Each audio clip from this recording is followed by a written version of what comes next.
All right, welcome to Hoops Tonight here at The Volume. Happy Monday, everybody. Hope all of you guys had an incredible weekend. We've got a jam-packed show for you guys again today. We're going to hit 5 games just like we did on Saturday. Lakers, Kings, Warriors, Rockets, Nuggets, Thunder, Hawks, Bucks, and then finally the Sixers and the Raptors. We're going to hit all 10 teams and their matchups from this past weekend, and then I've got 4 mailbag questions for the end of the show as well. You guys know the drill. Before we get started, subscribe to our brand new YouTube channel. It'd mean a lot to me if you guys took a second to scroll down and hit that subscribe button as we try to launch this thing and get it off the ground. Don't forget about our social media feeds, TikTok, Instagram, Twitter. It's where I'm posting video content and show announcements throughout the year. And then our podcast feed, wherever you get your podcasts under Hoops Tonight. And then last but not least, don't forget about mailbag questions. Keep dropping them in the YouTube comments so we can keep hitting them throughout the season. All right, Lakers, Kings. So the Kings end up beating the Lakers in OT. Lakers looked like they were going to come away with it there in the middle of the fourth quarter. They were going on a run. LeBron hits a pull-up 3 to put them up by 4. But then De'Aaron Fox took over the game down the stretch, and then Malik Monk took it over in OT as the Kings notched an impressive win over the Los Angeles Lakers. Now, if you guys remember, after last year's postseason run, I talked a lot about how they're as discouraging as certain things were for the Kings, right? Like Sabonis kind of being mostly ineffectual over the course of that Warriors series. Harrison Barnes really struggling over the course of the Warriors series, and it kind of dawning on you that the front court really just isn't going to be good enough to contend with the best teams in the league. And that's a real problem. And that's something that even as optimistic as I feel about the Kings at this point and some of the other elements of their roster, you're just not going to win at the highest levels in the NBA with those front court shortcomings, right? But that doesn't take away from the huge positives that this team brings to the table. I talked a lot about how after that Warriors series, I was blown away by how impressive both Malik Monk and De'Aaron Fox were with their ability to get the defense into rotation, to either beat people off the dribble or make shots over the top, to draw multiple defenders into their ball screens. They just did a really good job generating quality shots throughout the series. And it's specifically valuable in that Western Conference because both Malik Monk and De'Aaron Fox bring this crazy combination of downhill speed to beat people off the dribble and over-the-top shot making, as De'Aaron Fox has developed into a jump shooter at this phase in his career. Hit several big jump shots down the stretch last night, a pull-up 3 in Anthony Davis's face, another pull-up mid-range shot in Taurean Prince's face down the stretch of that game. So, they're both now high-level shot makers.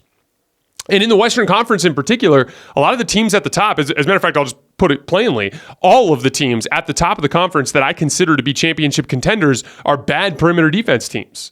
As you go to the Denver Nuggets, for instance, I really like Aaron Gordon as an option to attack or to put on other big scoring wings around the league. But with Jamal Murray and Michael Porter Jr. on the floor, you're going to have your opportunities if you can beat people off the dribble, right? Same thing goes for the Golden State Warriors, right? With Chris Paul and Steph Curry and Klay Thompson at this phase in his career, you're going to have opportunities if you can beat people off the dribble. Going forward to the Phoenix Suns, right? Obviously Josh Okogie and Jordan Goodwin have been exciting early season perimeter weapons, but especially when Bradley Beal and Devin Booker are on the floor, you're gonna have a lot of opportunities to beat people off the dribble. And then last but not least, the Los Angeles Lakers with Austin Reeves and D'Angelo Russell and Gabe Vincent as their primary backcourt options. You're just gonna have an opportunity to beat people off the dribble if you have the guards that can do that. And so in a weird way, the Sacramento Kings are a bad matchup for a lot of the teams at the top of the Western Conference on the perimeter. Now, again, those front court issues add a certain ceiling to that, which we'll get to in a little bit. But that Fox-Monk pairing is a real weapon. And we've seen that already in last year's postseason, but it's you're seeing that come to the surface in this year's regular season as well. Last night, the Lakers just could not contain any screening action with Malik Monk or De'Aaron Fox. Even in OT, it's just like an easy ghost screen with Kevin Huerter on Malik Monk as he pops to the left wing, and Gabe Vincent is just too slow to recover. And that's the thing. The Lakers don't have that type of real athleticism in the backcourt to physically contain the quicker guards in the league. And when you pair that with what they've got on the wing with Keegan Murray and Kevin Huerter as guys that are real athletes with real size and length who also can shoot the basketball, it kind of is a perfect pairing in terms of that perimeter, the perimeter identity that this team has, right? You've got these off-ball movement shooters that kind of contribute in the athleticism areas of the game, and then you've got these on-ball quickness pull-up jump shooters that can get the defense into rotations so you can play drive and kick basketball. And that's the thing, you saw a lot of those perimeter mismatches manifest down the stretch of this Laker game, where on one end of the floor, every time the Lakers miss, and they're missing threes, right? We're going to get to it in a little bit, but the Lakers miss some great looks down the stretch of this game. They're missing threes long off the back of the rim, and Kevin Huerter and Keegan Murray and these guys are coming flying in to get rebounds. Kevin Huerter had 4 defensive rebounds in crunch time last night as the Kings were able to keep, for the most part, the Lakers off the offensive glass. AD had like a tip dunk with about like what 25 seconds left or so that tied the game. But other than that, they did a good job of keeping the Lakers off the glass. And then on the other end of the floor, Keegan Murray is just running right by D'Angelo Russell, running right by Taurean Prince and grabbing huge defensive rebounds, both of which led to wide open threes for Malik Monk that he made both of.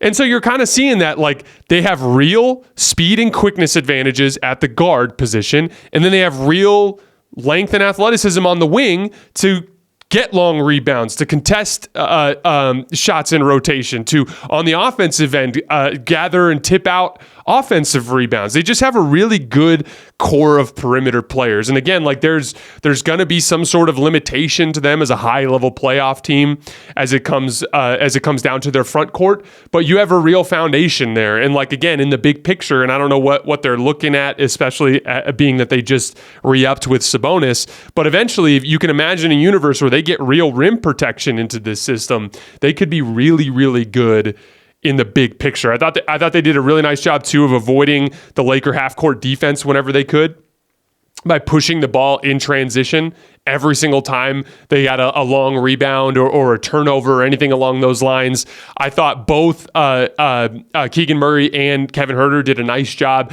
identifying when Anthony Davis was out on De'Aaron Fox on a switch, that they had an opportunity to try to crash the glass because the Lakers didn't have much athleticism on the back line. I thought they played a really smart game as they out-executed the Lakers down the stretch last night to get a win. And again, like where you're seeing the downside is on the defensive end. You saw the Lakers get a lot of really good looks down the stretch of that game, and they missed them all for the most part, right? And a big part of that is that because of your front court's limitations, you're having to throw 2 to the ball in post-ups and ISOs. You're having to throw defend pick and roll actions 3-on-2. And so you're existing in rotation too much on the other end of the floor, which is what's allowing smart teams that have skill like the Lakers to make that drive and kick pass to find that open shooter. So again, like there's a limit to what they can do until they figure out that front court and kind of build a defensive foundation on it. But you saw a lot of the exciting perimeter potential of this team against the Lakers last night. Moving on to the Lakers, the late game issues. I thought like a lot of Laker fans in particular were kind of missing the boat on what went down the stretch of that game. Like, yeah, they missed a lot of open shots. And yeah, Anthony Davis wasn't overly involved in the offense. And we'll talk about that in a minute. But your defense gave up 26 points in 10 minutes of crunch time basketball. The final 5 minutes of regulation and in OT, you gave up 26 points in crunch time. A defensive rating of 124 when the score was within 5 with less than 5 minutes left. You're not beating anybody if you're giving up like crazy, best offense in the league offensive ratings during the final 5 minutes of the game. That's the problem. The problem is every single time you got to stop, they got an offensive rebound. The problem is your guys on the perimeter can't defend a basic ghost screen action. The problem is every single time Anthony Davis ends up on a switch, he gets a stop and then no one boxes out. Those are the issues that they're having on that end of the floor. That's what cost them the game. Despite shooting horrifically on the other end, they still had an offensive rating of 95 in crunch time on the other end of the floor. And that's with them missing seemingly every single open shot that they generated. And that's an issue. Like the late game, when it comes to late game offense, like that was an issue all year last year. And it's definitely something that we're going to have to keep an eye on over the course of the season. But when I watched the tape today, like it was just wide open shots. It was wide open shots every time down the floor. It was LeBron, ripping through to the right, drawing a second defender, and kicking to Taurean Prince on the right wing for a wide open 3. It was LeBron kind of posting up and drawing Gabe Vincent's defender in and kicking out to Gabe Vincent on the left wing for a wide open 3. It was the Lakers running a ball screen with AD and AD rolling to the basket on a switch and drawing two defenders, and D'Lo throwing a skip to Taurean Prince in the left corner, and him pump faking and ripping through the baseline and making a kick out pass to D'Angelo Russell wide open on the right wing, and he missed the three. Like, at the end of the day, these are wide open looks that you're missing. And like, I get it. Maybe you find a way to get AD more involved in the offense, but do you think Mike Brown is going to allow Anthony Davis to just work on an island against the Kings? Or do you think he's going to be sending multiple defenders, which is going to lead to the defense being in rotation, which is going to lead to drive and kick basketball, which is going to lead to wide open threes? Like, at the end of the day, you're going to get the same damn shots. Like, you just have to make the shots. It really is that simple. And like, even specifically from the standpoint of schematics, like after Sabonis fouled out of the game, Harrison Barnes slid over onto Anthony Davis. And every single possession offensively, he either ran to the opposite block to basically operate in the dunker spot, ran to the corner or to the wing to spot up. There was not a single possession when AD had Harrison Barnes on him, when he ran down the floor, buried him, and said, "Give me the damn ball," and then someone threw him the ball and he made a post move. That literally never happened. The only times he called for post-ups were on switches after ball screens. There was one coming off of a ball screen where De'Aaron Fox switched onto him, and he fronted the post, and they bracketed, so there was no post entry. And so there was no opportunity to get him the ball. And then there was another transition possession in OT where AD ran the floor and had Kevin Huerter sealed right under the basket on the left side. And LeBron opted to throw a swing pass over to the right to D'Angelo Russell, who was wide, like completely unguarded on the right wing. And so even the one time I thought AD had a guy buried for a post up, LeBron made a read to probably your best spot up shooter. Like D'Lo's probably your best guy on the team to take a wide open three, and he just missed it. So like, even though you could argue, yeah, LeBron probably should feed AD against Huerter there, it's not like he made a bad decision.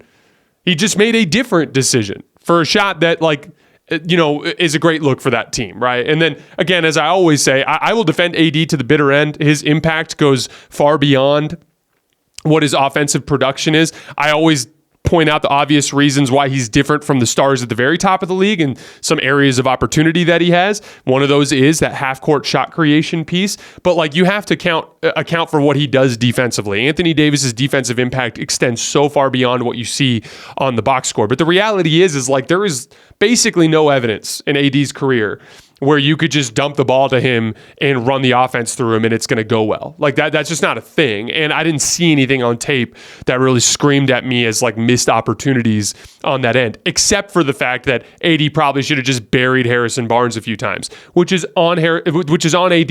It's not on the players who didn't even have an opportunity to throw it to him down there. So like, I think focusing on the offensive end down the stretch of that Lakers loss to the Kings is silly. They ran great offense. I think LeBron has done an excellent job of making decisions in crunch time of games so far this year and generating super high quality shots for his team, and good shooters are just not making shots. And that's a problem. Austin Reeves this year, 5 for 23 on jump shots. D'Angelo Russell, 7 for 23 on jump shots. Gabe Vincent, 3 for 15 on jump shots. As a group, those three guys are 3 for 14 on unguarded catch and shoot jump shots. So nobody's standing around them. They catch with all day to sit and think and take the shot. 3 for 14. And they're not making their pull-up jump shots either. They're 10 for 33. So like, at the end of the day, that was the roster construct. The idea was teams are packing the paint against AD and LeBron. LeBron's drawing doubles on all his drives. AD, every time he tries to post up a mismatch, they're bracketing him. They're fronting and they're offering backside help. You've got to hit shots. Like, to me, settling is I have a guy on a switch and I take a step back jump shot. Or I'm running pick and roll and I'm taking floaters and pull up jump shots. That's settling. But when the team is taking away the paint and you are driving and making the right read to wide open shooters, that's not settling. That's especially when they're good shooters. It's one thing when the team's ignoring Jared Vanderbilt and you keep getting Jared Vanderbilt catch and shoot threes, and you have to start thinking about what you got to do offensively because that's a shot the defense can afford to give up. But if your crunch time offense is generating wide open threes for Gabe Vincent, Austin Reeves, D'Angelo Russell, you're going to win a lot of games. And Taurean Prince is one of the better wide open catch and shoot 3-point shooters in the league. And he missed at least 3 wide open threes in crunch time last night. So like, again, like I think focusing on the offense is the wrong thing there because it was 124 to 123 with 2 minutes left in OT, despite all of those missed shots. But you couldn't get a damn stop. And when it was 124 to 123, Malik Monk ran a ghost screen with Kevin Huerter, and Kevin Huerter slipped it to the left wing and got a wide open 3, and he made it. Because that's bad defense. Because they couldn't just communicate a switch properly. Or hedge and recover, or whatever it was that they planned on doing in that situation. Like, it just, at a certain point, this team's identity is defense. That's how they have to win games. They didn't do a good enough job. Couple other things. Rebounding issues. Again, like some of it's personnel. Like some of it is D'Angelo Russell's given up a lot of length and athleticism to some of these guys, right? There are some things that Darvin Ham can do. We saw in the Suns game in particular, put Christian Wood on the floor. He can really help you with your backside rebounding when Anthony Davis gets switched onto a perimeter player like he did on Kevin Durant in those games, right? In this game, no Christian Wood in crunch time. AD gets switched onto De'Aaron Fox or Malik Monk. You can't rebound on the backside, right? But a lot of it is just personnel shortcomings because even if you had Jared Vanderbilt in for Taurean Prince or Christian Wood in for Taurean Prince, there were a couple plays where Gabe Vincent and D'Lo got beat for rebounds. So like at a certain point, it's a personnel weakness. And this is why I've been talking so much about how the Lakers need to find a real athletic guard. I've said multiple times, like my dream trade for the Lakers this year is like a trade with the Bulls to bring back Alex Caruso and DeMar DeRozan because you solve your over-the-top shot making and you get a real big athlete at the guard position that can help you in these late game situations, securing the 50-50 balls, defending those late game ball screen actions. Like you probably wouldn't have to switch AD onto De'Aaron Fox if you can guard him with Alex Caruso at the point of attack. And that's a severe limitation in this roster, and that's something that they're going to have to look at when they get closer to the deadline. Last note on the Lakers, over the top shot making. LeBron made a pull-up 3 with about halfway through the fourth quarter that put the Lakers up 4, but he missed a couple more pull-up jump shots that were easy in pick and roll down the stretch. He did make a bailout 3 in the left corner, but he's 3 for 10 on pull-up jumpers this year, and overall on jump shots, he's 0.81 points per jump shot. Anthony Davis, 0.75 points per jump shot, 1 for 4 on pull-up jump shots. So like we talked about how they're going to have to keep an eye on that over-the-top shot-making piece.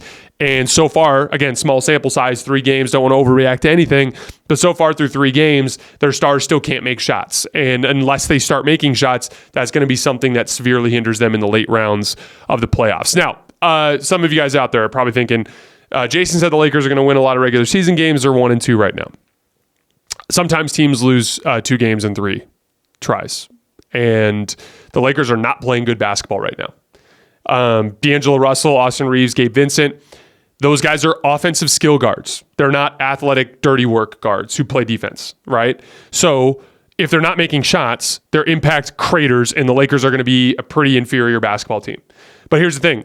I expect them to make shots this year. Again, those guys are shooting atrociously bad. They're going to make shots. It's only a matter of time.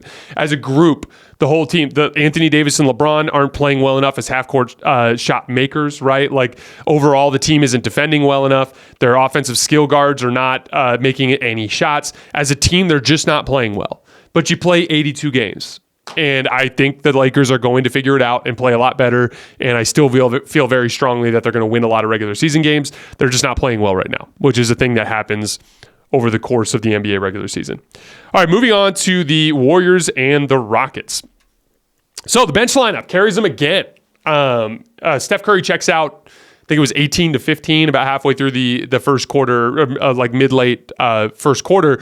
And they bring in their bench lineup, which they've been using so far this season, which is Chris Paul with Gary Payton kind of managing the point of attack assignments, Moses Moody, Jonathan Kuminga, and Dario Saric. And that group just completely took over the game. And by the time Steph came back in like middle second quarter-ish, the Warriors were up by double digits. I think they were up by 13, if I remember correctly. And that's just a huge advantage. To be able to go from down without Steph, or with Steph on the floor, to Steph coming back into the floor with a double-digit lead. And that's why you make the Chris Paul trade. You make the Chris Paul trade to improve the organization of those bench groups. But to be clear, it's defense that's winning those shifts for that group. They have a 92 defensive rating in those possessions. Gary Payton's doing an amazing job at the point of attack. He made a lot of plays defensively in pick and roll in that bench run at the end of the first quarter, in early second quarter yesterday. Jonathan Kuminga brings that downhill rim pressure, slashing from the wing. He's basically like playing on that weak side. Chris Paul's running pick and roll, and whenever he sees that low man come over, he's just throwing it to Kuminga on the wing, and Kuminga's either shooting a catch and shoot three or jab and drive to the left. He's just applying that downhill rim pressure, right? Moses Moody is kind of taking the role of like the 3-and-D guy. He's attacking closeouts, taking open threes when they're there, and he's playing physical point of attack defense. Dario Saric is the kind of like the offensive firepower in the Chris Paul pick and roll, and they're still having a lot of success in pick and pop situations with him just like dropping back to the wing or to the key off of ball screens with Chris Paul. So like it's a sensical lineup. We talk a lot about like the list of responsibilities on a basketball court. Chris Paul fills that point of attack offense, like getting the defense into rotation. Kuminga's like kind of your like a second side creator / real rim pressure guy. Moses Moody's your 3-and-D guy, right? Like Gary Payton's basically operating as your primary point of attack defensive player, but he's operating off the ball on offense, kind of out of the weak side corner and as a cutter, right? And then Dario Saric is your skilled big that allows you to kind of play 5 out offensively, right? Like they just fill all the positions, and they don't need an outstanding rim protector in that lineup so they can play Saric, because you've got great point of attack defenders out there, Gary Payton and Moses Moody and Jonathan Kuminga, who can be a great point of attack defender when he's locked in. And so it all just makes sense. And that's what allows the Warriors bench lineup to provide more consistent production like they have so far through the season. Again, 42 possessions, really small sample size, but that lineup has been working really well. And again, like the starters are not playing super great right now. Andrew Wiggins, not playing very well, right? Draymond Green coming back from an injury, playing on a minutes restriction. So like they need consistency off of their bench to give their starters time to get their shit together, you know? And then here's the thing, you just got to keep it close. That's what allows Steph Curry to carry you home late. And that's what happened in this game. The Rockets took a late lead in this game. And then Steph Curry just got unbelievably hot and took over late. I swear every like heat check run of 3-point shooting is coming in 4s these days. That's been a theme so far in this regular season. Steph hit back-to-back pull-up threes. Well, some of them were on the move, but like back-to-back threes to basically put the game away. Then there was a fun one for all us basketball fans out there. Like, for the record, like Dillon Brooks as a basketball player. I think he's legitimately very good. Very good defensive player. He actually is a little better offensively in the last 6 months than I think he was in previous years, which is encouraging for the Rockets. He's actually become a decent playmaker off the bounce too. Good basketball player. Probably even deserving of his contract, right? But I just don't like the guy. I think he's downright disrespectful to better basketball players than him. Like, talking shit on the court to me is a normal part of competitiveness, but like going into the press and just talking shit about people for no reason is disrespectful, unlikable, pointless. I think it's inauthentic too. Like, I don't think Dillon Brooks is actually wired that way. I think he's just being a dick because I think he's trying to build that villain brand up, right? So like just not my favorite dude, you know?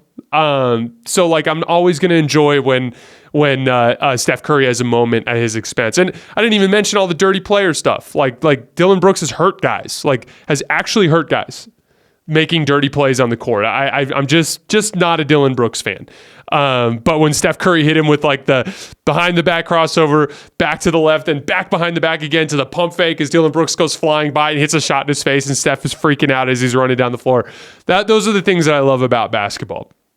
Because regardless of what you end up saying at the end of the day, like you can't talk all that shit and then just get your ass bust by Steph Curry, right? Like that's the downside. You talk, you got to back it up. And basketball is very much a results sport. And like you always live to fight another day and you always have another chance to try to make someone pay. And Steph got the better of Dillon Brooks in a big way down the stretch of that game. Steph's been fantastic so far this season. That you can kind of see things kind of coming together for this team. Kuminga's been really good.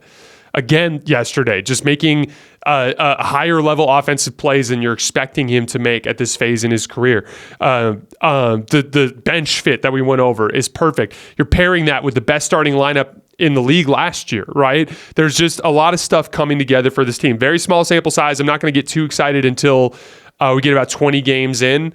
But the Warriors look a lot closer to the 2022 version of them so far than they do the 2023 version, and that's exciting. On the Rockets front, the only thing I really want to hit on here is the Fred VanVleet thing is so confusing to me. And like, I remember that was like, if this is what you were going to do, like largely give the keys to a guard, to a veteran guard who's a little bit past his prime. Like, why didn't you just pay James Harden? Because like the VanVleet thing's not going well. 0.87 points per pick and roll. He's co-opting the offense too often. He's 4 ISOs, just scored once on him. 4 for 12 at the rim. They finally let Jalen Green be more aggressive in last night's game, but like it's a little too many hands in the pot right now. It's a lot of guys out of rhythm sort of thing going on. The only real reliable point in their offense right now is Şengün, who was pretty good again yesterday, 7 assists and 0 turnovers. Like I just wish I could understand what the big picture goal is for this Rockets team. And here you are at 0-3. So if the move was, hey, we're going to bring him in and we're going to win games, that's not working either. NBA fans, the wait is over. Basketball is back, and DraftKings Sportsbook, an official sports betting partner of the NBA, is celebrating with an unbeatable offer. New customers can score $200 instantly in bonus bets for throwing down $5 on the NBA.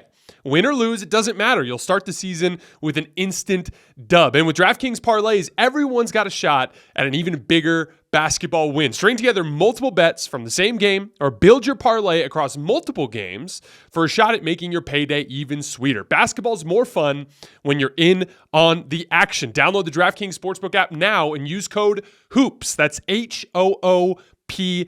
New customers can get $200 in bonus bets instantly for betting just $5. Only on DraftKings Sportsbook with code HOOPS. The crown is yours. For a limited time, Verizon customers can get Netflix and NFL Plus for just $25 a month. It's called Plus Play. That's $120 in annual savings.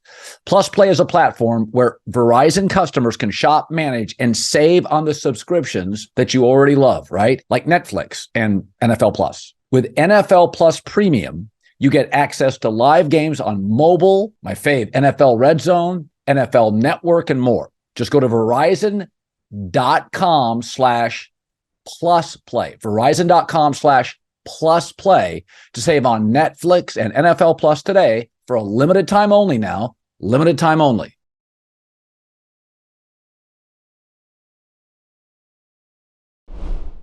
All right, moving on to the Nuggets and the Thunder. I thought this was the most impressive win that I saw so far from a team this season. The Thunder 2-0 at home, all full of piss and vinegar, ready to try to get a big win against the Denver Nuggets. And they just get their ass kicked. Like, it's funny because, like, I really do believe that the Nuggets are only a little bit better than the teams at the top of the league when they're fully formed.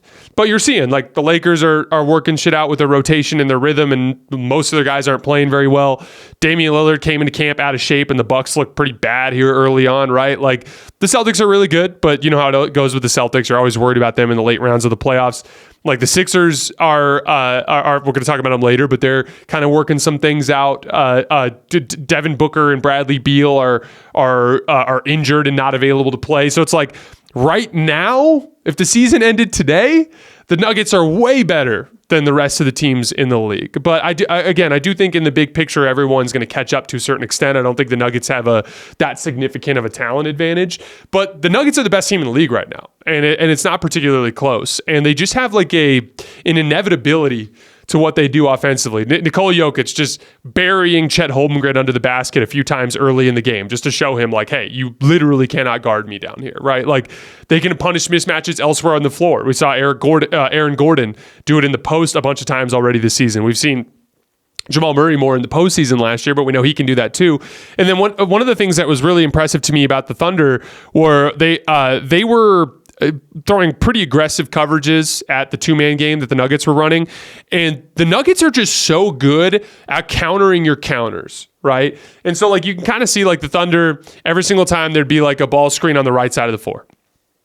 And the defender would the defender would chase over the top, and Jamal Murray or Reggie Jackson or somebody would start going downhill a little bit, right?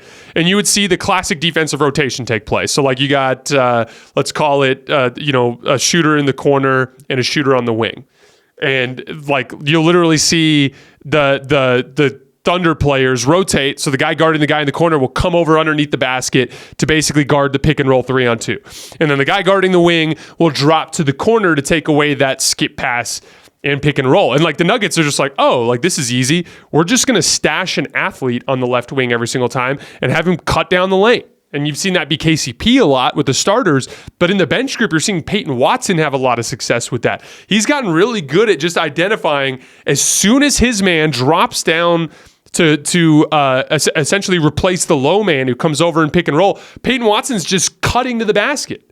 And again, like how often can you get away with putting an athlete above the break who's not a great shooter, although Peyton Watson's been making some threes this season too. But like you put an athlete there because you hit him as he's running full speed to the basket and he could just jump over everybody and put it home. And like that, the Nuggets just know exactly what they want to do every single time down the floor. They know exactly how to get baskets if you defend their action 2-on-2 in their ball screen game, right? And then they know exactly how to counter every single aggressive defensive coverage that you throw at them. It's too easy for them. And then again, like it just felt like every single time the Nuggets wanted an easy basket, they just throw it to Jokic and he'd bury Chet Holmgren and put it up underneath the basket. You know, there was even a transition play where Jamal Murray like looks up and Jokic is running along the left lane line and Chet's kind of waiting underneath the basket and Jokic is just calling for the ball. Jamal just throws a rifle pass, hits him. Jokic just literally just bodies Chet once and shoots a little floater in the lane. They just make it look so unbelievably easy. And then on the other end, they're actually defending at an extremely high level to start the season. They're 7th in defensive rating. Teams are shooting just 28% from three against the Nuggets. SGA had a nightmare shooting game in this Thunder game. Now, again, like in the big picture, are teams going to shoot 28% against the Nuggets all season? No. But this is the kind of thing that they can do to teams when they physically pulverize you on the other end. You know, I talk a lot about how the mental element of basketball, the confidence element, it actually throws other teams out of rhythm when they see you scoring so easily. Like you start to get in your head about shots because they're making everything. And like that directly affects your confidence. And I don't think it's a coincidence that teams shoot as poorly as they do against the Nuggets. Some of it, again, is the teams they've played, right? The Lakers, who have been shooting like shit all season. The Timberwolves, who don't have great off-ball shooting. And this Thunder team, who can struggle a little bit with spot-up possessions as well. Guys like Shai and guys like Josh Giddey are not outstanding spot-up shooters. So like they can have their issues there as well. But at the end of the day, it in the big picture, it has a lot to do with what they're doing on the other end of the floor. They got Michael Porter Jr. going in this game as well. I think they're going to run away with the 1 seed in the West in the regular season. And I think they have a good chance to win the midseason tournament, which I think would be great for the NBA because they're trying to build this NBA Cup as like a second tournament that's different from the playoffs in that it's single elimination and that has some certain amount of prestige. That's why they're calling it the NBA Cup. That's why they're putting the trophy on the courts for the courts that they swap at every single game. They're leaning hard into this NBA Cup thing. And in order for it to be legitimate, it needs to go to the best team more often than not, right? And so like I think it'd be good for the league if the Nuggets just went and won the midseason tournament because that'd be that indicator of like, yeah, we're just better than all of you guys. And this tournament is another way to show that. And if that's what it turns into, if the tournament just becomes another area for teams to express themselves as the best, that's where that tournament can gain some prestige. And if it gains some prestige, teams will care about it. If teams care about it, like you want to get to the point where it's like we're talking 15 years from now, like, man, Jokic has 5 NBA Cups to go with 3 NBA champions, and Giannis only has 3 NBA Cups. Like that's what you want. You want people counting that accomplishment in the same breath as MVP, in the same breath as the Larry O'Brien. It may never get to the Larry O'Brien, but if it can get into the same breath as MVP as an accomplishment, that would go a long way towards adding legitimacy to the award. On the Thunder front, I think you really saw the lack of a big, strong 4-man in this game. Again, like I talk a lot about the different kinds of wings, and you want to have like slender athletic wings that can navigate screens and move quickly and bother guys on the perimeter. But you also need, especially next to Chet, who is going to be a little bit of a thin player at the center position, right? You need to have somebody who's of Aaron Gordon's type of archetype, somebody that's between 6'8" and 6'10", who's really physically strong, that can handle some of the bigger, stronger matchups. Because they didn't really even have an option to put Chet off of Jokic in this game because there was just not anybody strong enough to bang with him in those situations. And I like Jalen Williams, but he's a little too short, right? And like Lou Dort is very physically strong, but he's too short to bother a guy like Jokic. I think that's the next move for this team, is they need to take a look at that starting lineup and see if there's somebody out there that can kind of be their big, strong four in the bigger picture. Don't think they'll do it this year. This team doesn't have urgency. They're not trying to win the championship this year. But in the big picture, I think last night kind of showed you, yesterday in the afternoon, I should say, kind of showed you the ultimate ceiling of this team. Like, you can imagine this team, this Thunder team, imagine they win 55 games. That's way too much. They're not going to win 55. But just say they win 55 games. And they go on this playoff run and they beat the Timberwolves in the first round, and then they head into a second round series and it's the Denver Nuggets, or it's let's say the Los Angeles Lakers, and LeBron's just picking on him in the post, and they just don't have anybody who can physically hang with him. Like, that's where it can be. Or Anthony Davis, for instance. Anthony Davis would probably cause Chet Holmgren some problems burying him under the basket. So like that's an example of the ultimate ceiling they can run into if they don't eventually get a more physically imposing forward next to Chet Holmgren in the long run. The Nuggets were just too much of a bad matchup for them in that regard. All right, Hawks Bucks. We got two more games, guys, and then we'll get out of here. And then our mailbag questions. The Hawks went into Milwaukee and just kicked the Bucks' ass early and often in this game. They doubled Dame on every single ball screen and forced a lot of turnovers and got out in transition. The Hawks scored 38 points in transition in this game, which is like insanely good. That's like that's about as high as you'll see in an individual game. Their team speed is what is most impressive post John Collins trade. Slide Jalen Johnson in at the 4. Jalen Johnson is just a rangy athlete that can get up and down the floor super quick, finish at the rim, above the rim, in traffic. They are Jalen Johnson by himself has 17 points in transition already this season. That's the 11th most in the entire league so far. Jalen Johnson also is 5 for 11 on jump shots and is converting spot-up possessions at 1.25 points per possession.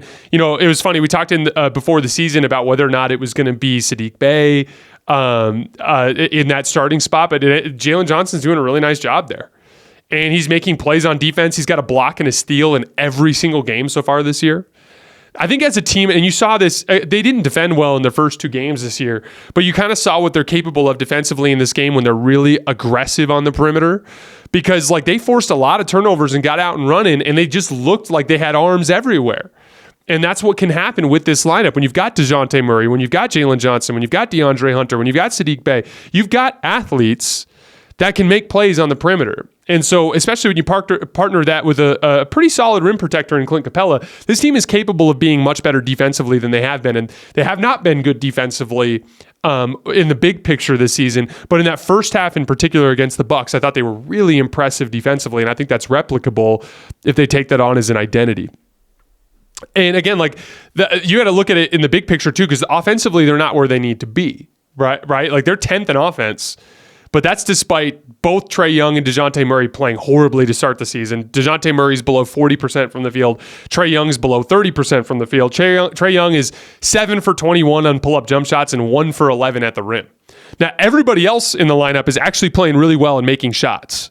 And that's the exciting part in the big picture, because if your core guys get going, that's where you can really put together an elite offense. And so I think this Hawks team is capable of being really good. I had them going up a level this year, for those of you guys who remember in the season preview. But the Jalen Johnson thing is something I even missed in my preseason prediction and scouting this team. I didn't realize how good he was, and they just have a ton of depth on the wing, and like theoretically with that spacing, with their shot creators when they get going, they can be really, really good.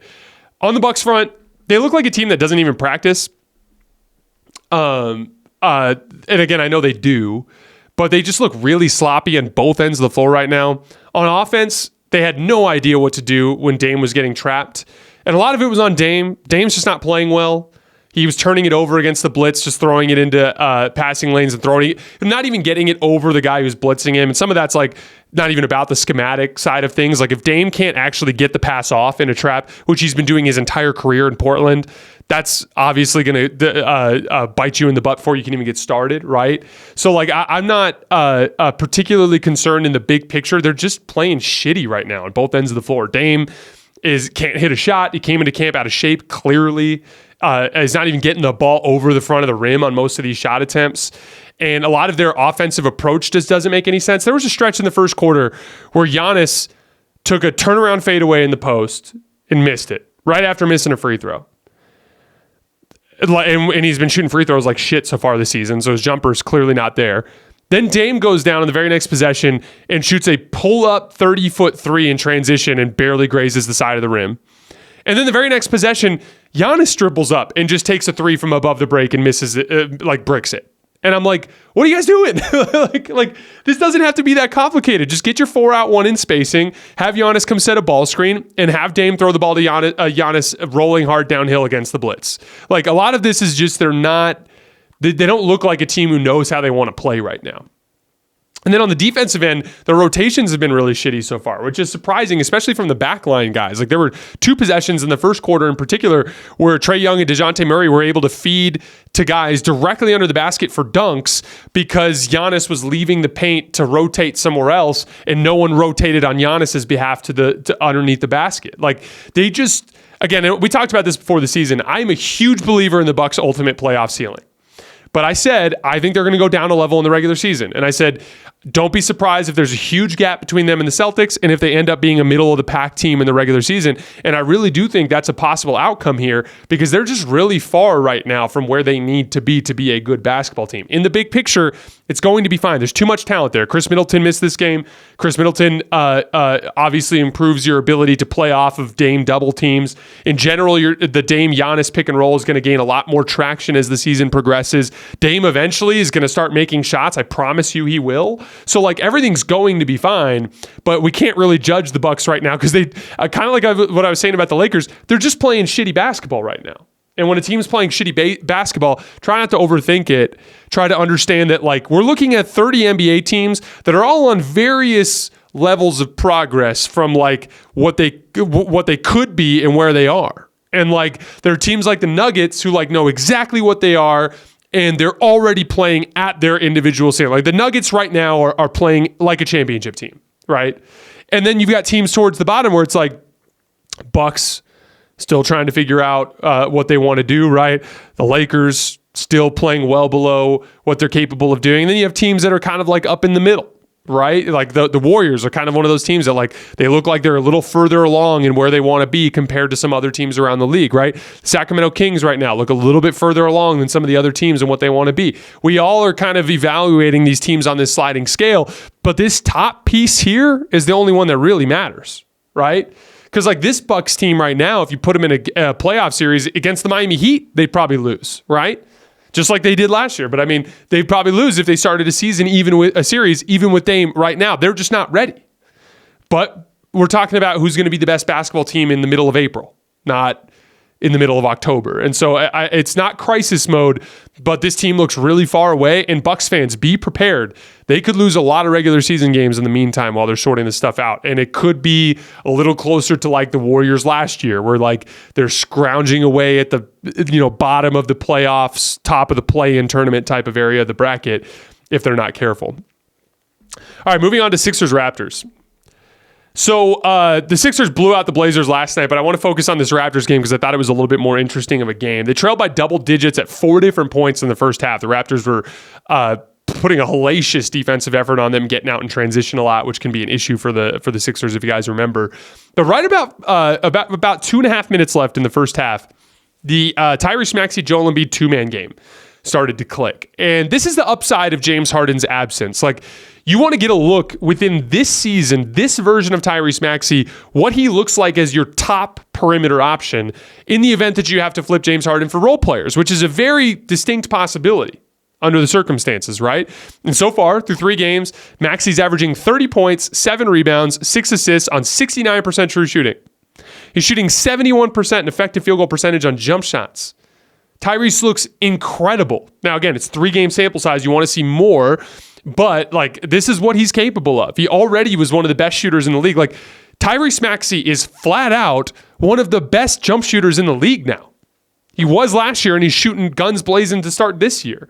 Like, when you combine that with his downhill athleticism, it really was just about, can he ever get to the point where he can run the two-man game with Joel Embiid and set him up with those ISOs and pick-and-pop opportunities that he needs to generate easy shots? And I thought he did a really nice job of that in this game. Like, he's got the kind of like swoopy over the back pass to Embiid when he pops to the top of the key.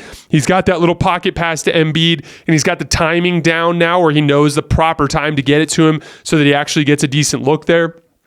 He's starting to see the back line a little bit better. There was a play where they came up with a third defender to take away the pocket pass to Embiid, and Kelly Oubre snuck along the baseline, and Tyrese just hit him on the bounce for a dunk. Like, you need to see in the big picture what Tyrese's playmaking can be like, right? And for the record, it can be a lot better. He's run 51 ball screens so far, and they've only led to 48 points. So he's a hair under a point per possession in pick and roll, and he's 7 for 23 on pull-up jump shots so far. So like, it looks good, really, really good, and he can still go up a level from there. And by the way, the pull-up jumpers, that's off the dribble. There are several shots that Maxey has made so far this year in two-man game off of Embiid off the catch. That's a thing that he had that Harden doesn't have, right? Maxey can come flying off a dribble handoff, not put the ball on the ground, and just rise up and shoot going both ways. And that's kind of like an interesting, almost Warriors-esque DHO action or Kings-esque DHO action that they can run that they couldn't run with James Harden. And so, like, again, James Harden's value is not good. He's probably not going to bring back a star barring some sort of other distressed star, right? And so more than likely, you're going to get a quality role player or two in that exchange. And in order for that to work, you need Tyrese Maxey to flash as a legit number 2 next to Joel Embiid, and it could not have gone much better than it did over the course of the first 3 games of the season. They just started, like, Maxey had the 3-point shot going. He had like, by the time I stopped watching the game, he had already made like 6 threes. And then Joel Embiid, in the process, as everyone's chasing Maxey around, he's getting great looks. Joel Embiid's got his jump shot going now. His 3-point shot looks great too. Like they just kicked the Raptors' ass in this game and like just manhandled them down the stretch. And so like all on the strength of Maxey Embiid 2-man game. Like those two absolutely torched them. The Sixers right now are 5th in offensive rating, 119 points per 100 possessions without James Harden. 5th best offense in the league without James Harden. And again, like that was against a Raptors team that has been one of the best defenses in the league so far this year. That was against a Bucks team, which should in theory be a great defensive team.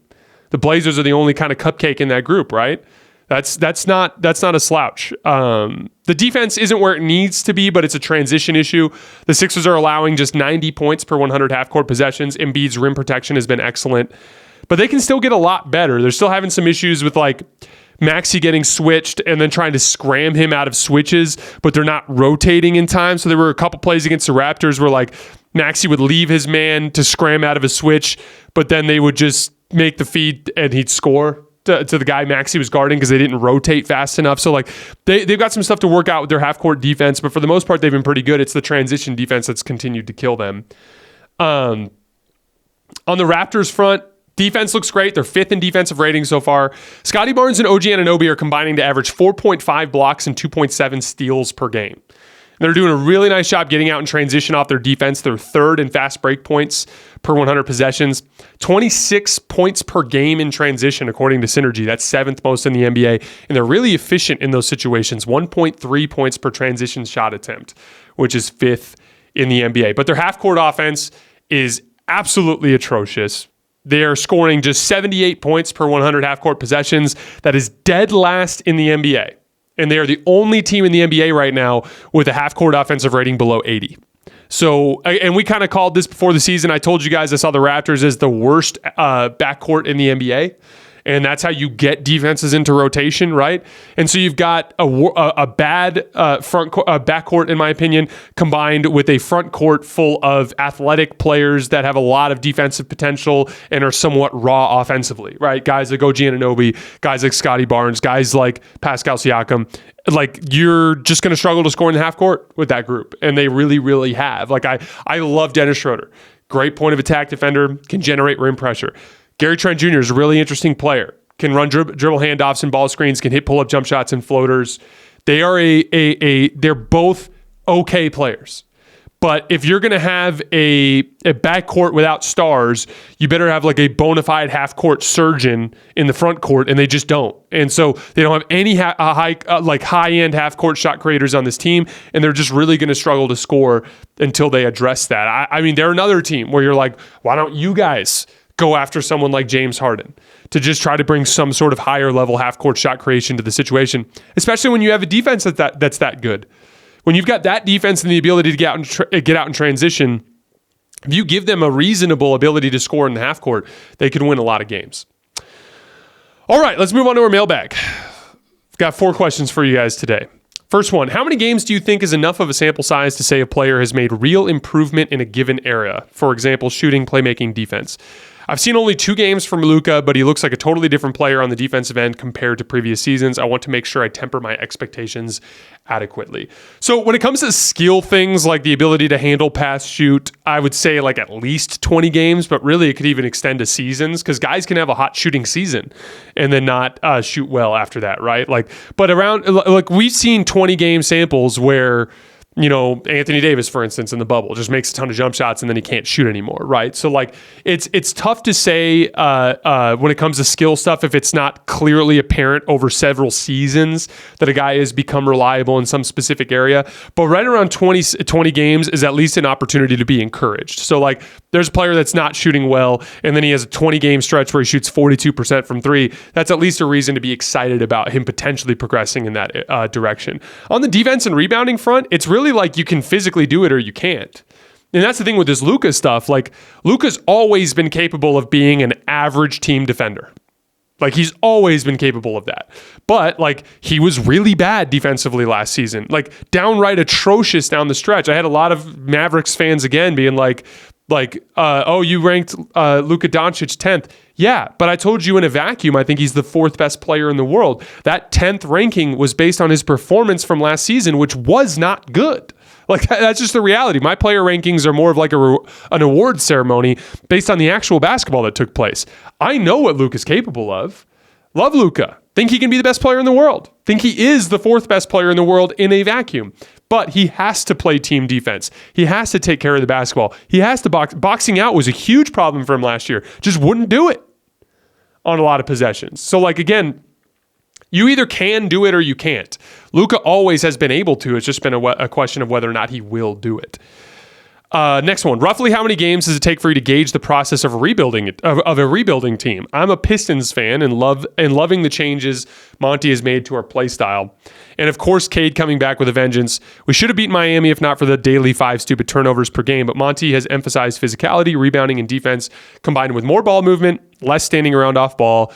Ivy coming off the bench, I don't like with Bogdanovic injured. We need a spark off the bench, plus his defense is terrible. But I'm confident when Bogey comes back and him learning to use his physical gifts on D, he'll at least be able to be a neutral defender and join the starters. So I have noticed the Pistons have played well too. I've just had to cover some other teams first. I will hit a Pistons game at some point in the next week or so. Specifically, Cade Cunningham looks amazing.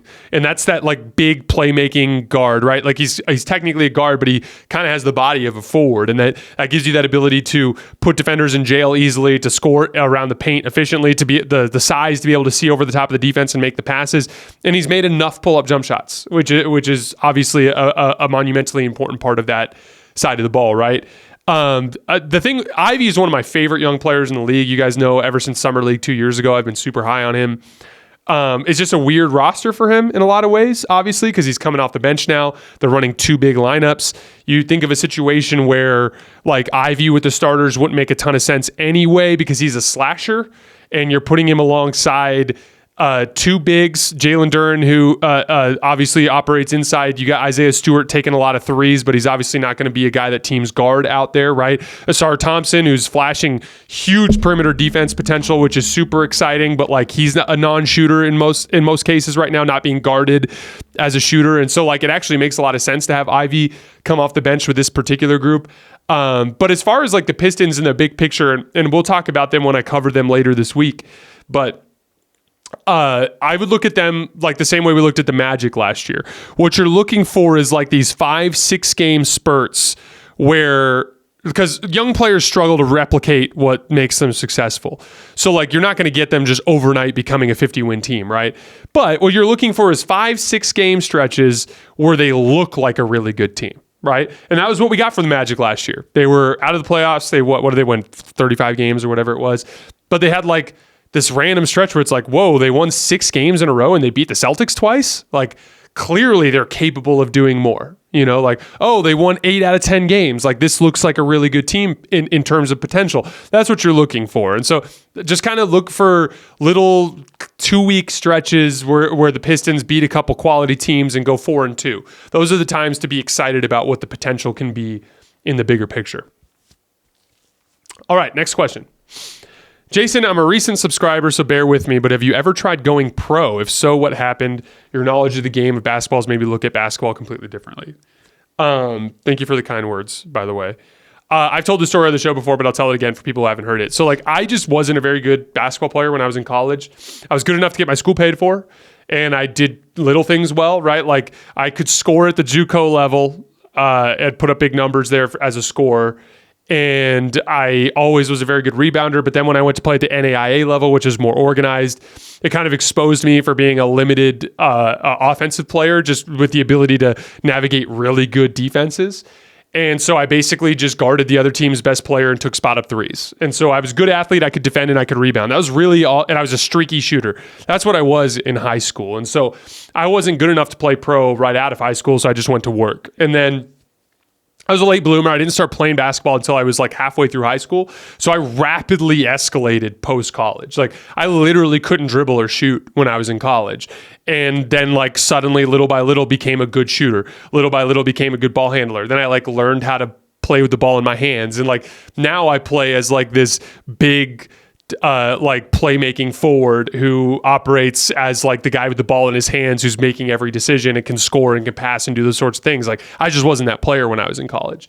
And when I tried to play pro, so right around the time because when I got out of college, I started working at Verizon. And then I one day was like, I would really like to try to play pro one last time before I just hang them up for good, right? And this was when I was about like 24.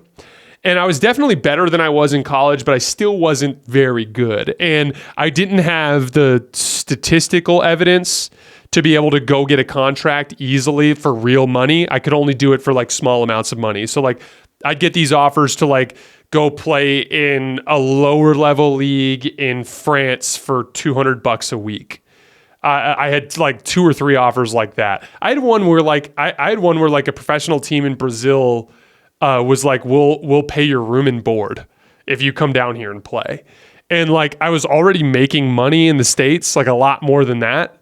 And so like, and I'm married and I have 2 dogs and my wife and I had a house. And so it was like, what was I going to do? Like leave my house to go to Brazil to play for room and board? And like, that's the thing is like, there are a lot of people who do that and there's no shame in that, but it's easier when you're single and you're right out of college. Cause then what those guys do is they'll take that deal in France for $200 a week, and they're like, I don't have kids, I don't have a wife, I can just go over there and just lean into basketball, and then they have a good season, and then they go to like a different team in the lower level league that pays them $500 a week, and then they have an even better season, and then they get on with one of the top leagues in France, and now they're playing as one of the 2 American players in a top league in France for $1,200 a week, right? And then the 2 or 3 more good seasons, suddenly you could sign a $150,000 contract in like the NBL or in with some other league in Europe, right? And so like that's the pathway that a lot of players take when they go overseas. You pretty much have guys that like come right out of D1 who sign big deals right away, right? Like guys like a guy who didn't get drafted and didn't make an NBA roster is going to go play in the top league in Germany, and he's going to make like $175,000 a year, right? Like, because he was all conference in the Big 12 last year or something like that, right? But I wasn't that type of talent coming out of college, and so I pretty much had to go through the working up through the ranks process. And by the time I actually got good enough to do that, I was already 24, 25 and had too many roots set up at home. And so I had to look for things that were like super lucrative. And so I finally got my break, so to speak. There was a league called the UBA in India, and they run a shorter season. It was only like a 3-month season, but they offered me a deal for $1,000 a week. And I was like, oh my gosh, like this would be perfect. Like I could tell my wife I'm basically just going for a couple of months. I'll make some decent money while I'm over there. It'd be a great experience for me. This league had like an excellent production company that ran their television network. So like they had great film to use and everything as well. And like I was super excited. They paid me for 2 weeks and then the league folded because of some like international incident involving the Indian government and some of the players that were local from India or something like that. And so when that happened, I just kind of like, I looked at my wife and I was like, it's just not meant to be, you know? And it's sad because like I always played basketball with a chip on my shoulder post high school because I was so bad, like worst player on my high school team, legitimately didn't become a decent player until I was like 21. And even then I wasn't that good. And so like, I've always been obsessed with like finding what the best version of myself as a basketball player looks like and trying to kind of like unpack that a little bit. But like at the end of the day, like you got to weigh that against the practical nature of what it's like being a human being and having to pay bills and manage relationships and stuff. And so, you know, there's always going to be a part of me that wishes that I could have had a better kind of pathway there. For instance, like I didn't play basketball at all until I was halfway through high school. Like what if I had started when I was 10? Would I have reached a lot of these milestones earlier and had a better chance? Like, yeah, maybe. But like, what do I always talk about on the show? Like hypothetical doesn't mean anything. And hypothetically, there's a version of my basketball career that could have gone differently, but it didn't. And so I kind of just have to be at peace with that. And, you know, for me, like I just kind of redirected that energy into being the best basketball player that I can be for myself. And so like I take great joy in the game now, and I still train like a pro because I'm a psychopath in that sense. And like I like being good. But at the end of the day, like I put a ton of respect on the guys who actually did it. And the truth of the matter is like to navigate that situation overseas, the difficult practice schedule, the being away from home, the training, all of that stuff. I have so much respect for the guys who actually did it. And I'm kind of at peace with the fact that this is the way my story went. And I'm just very thankful that I get to be around the game still. Like, how lucky am I that despite all of that, I'm still around the game every single day because this is what I do for a living. And so I just like, I'm at peace with it. It is what it is. But I guess the short version of that answer is I tried, got paid for 2 weeks, league folded. So no, I guess is the short answer to make it easy. All right, last mailbag question from Benjamin. Always hear you talking about how the Celtics are unquestionably the most talented team in the league. And to be honest, I don't see it. Even when you compare them to Phoenix, JT, or KD, JB, or I'm guessing that's Jason Tatum or Kevin Durant, Jaylen Brown or Devin Booker, or Drew Holiday or BB. That's Bradley Beal, I'm guessing. Even Kristaps Porzingis, although he has great upside, there's a good chance he gets hurt. And Nurkic is just more mature. Thoughts? Also, I think you're sleeping on the Nuggets again, and then possibly being a dynasty. Also, early call, where do you think Wemby will end up when all things are said and done? So here's the thing. I do think Kristaps is way better than Jusuf Nurkic, and then we're also forgetting Derek White there. Again, it's with the Celtics, what makes them the most talented roster in the league is their top six is insane. They're all above average starters between Horford, Porzingis, Tatum, Brown, Drew Holiday, and Derek White, right? Then you go past that, and it's like Peyton Pritchard is like a really good backup guard. Right. So like they just have, in terms of their top 6, 7, 8 guys, they are the most talented team in the league, in my opinion. And for Phoenix, after their top 3, it's a pretty big drop off, in my opinion. I do think, though, Devin Booker and Kevin Durant's probably the best duo in the league right now, in all likelihood, either them or Dame and Giannis, depending on if Dame can ever find his shot again. Can't talk. Second question about the Nuggets. Also, I think you're sleeping on the Nuggets again. Thoughts on them potentially being a dynasty. I talked about them earlier today, so hopefully that answers your question. I think the Nuggets are by far the best team in the league right now. in that even if everyone kind of reached their fully formed levels, I still think the Nuggets are still a tiny bit better than everybody. Whether or not they can be a dynasty, the hardest part with that is like typically when there's a dynasty, there's a truly great team and then a big chasm and then everyone else. I just think there's too many other great teams for the Nuggets to like really rank off a bunch, like just rep out championships. But I wouldn't be surprised at all if they won 3 of the next 6. Like I certainly think that's on the table, and that's kind of like a little mini dynasty, right? And then last question, also early call, but where do you think Wemby will end up when all things are said and done? If he's healthy, he could be the best player of all time. That's certainly his potential. It's just really going to come down to health at that point. All right, guys, that is all I have for today. As always, I sincerely appreciate your support. Quick breakdown of the schedule for the rest of the week. We're going to be going tomorrow, breaking down Monday night's games. Wednesday, breaking down Tuesday night's games. Wednesday night, breaking down Lakers, Clippers, and then the early game. I can't remember who plays in the early game. The ESPN slate that night. Then Thursday, we're going to hit a couple other games from Wednesday. Friday, a couple games from Thursday. And then Friday night, we're going to go. So we're actually doing 7 shows this week in total. All right, that's all I have for right now. I will see you guys tomorrow.